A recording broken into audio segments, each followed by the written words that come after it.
తప్పు చేసినోడు భయపడతాడు, తప్పు చేయనోళ్ళు ఎవరికి భయపడాడు. రేవంత్ రెడ్డి కాదు, వాని జేజమ్మకు కూడా భయపడే సమస్య లేదు. ముమ్మాటికి ఒకటి మాత్రం పక్కా, ఈ కేసు ఇంతటితో మేము వదిలిపెట్టాం.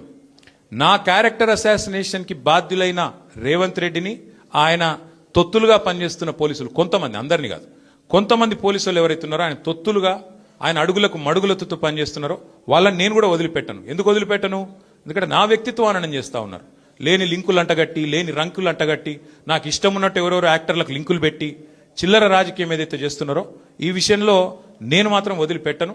మీరేదో ఇవాళ ముఖ్యమంత్రి హార్వర్డ్కి పోయిండు, ఆడ వచ్చిరాని ఇంగ్లీష్లో ఏం నేర్చుకుంటుండో ఏం తెచ్చిండో కానీ ఆయన వచ్చే వరకు టైంపాస్ చేద్దాము అని చెప్పి మీరు డ్రామా చేస్తున్నారు, మాకు తెలుసు.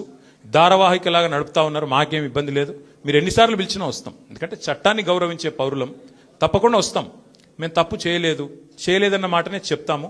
మీరు ఎన్ని రకాల డైవర్షన్ గేమ్లు ఆడినా మేము మాత్రం అర్జునుడి కన్ను ఎట్లయితే ఆనాడు తన గురి మీదనే ఉండనో అట్లే మా గురి మీద, మా గురి మొత్తం కూడా ఈ ప్రభుత్వ అసమర్థత మీద, మీ అవినీతి మీద, మీరు ప్రజలకిచ్చి ఎగ్గొడుతున్న హామీల మీద, యనుమల రేవంత్ రెడ్డి ఎగవేతల రేవంత్ రెడ్డికి ఎట్లా మారిపోయిండో అన్న దాని మీద 420 హామీలు ఇచ్చి ఇప్పటి వరకు 4 హామీలు కూడా నెరవేర్చకుండా ఎట్లా ఈ లుచ్చా పనులు చేస్తున్నాడో వీటిని ఎండగడుతూనే ఉంటాం. 100% వదిలిపెట్టకుండా ప్రాణం పోయేదాకా పోరాడుతూనే ఉంటాం.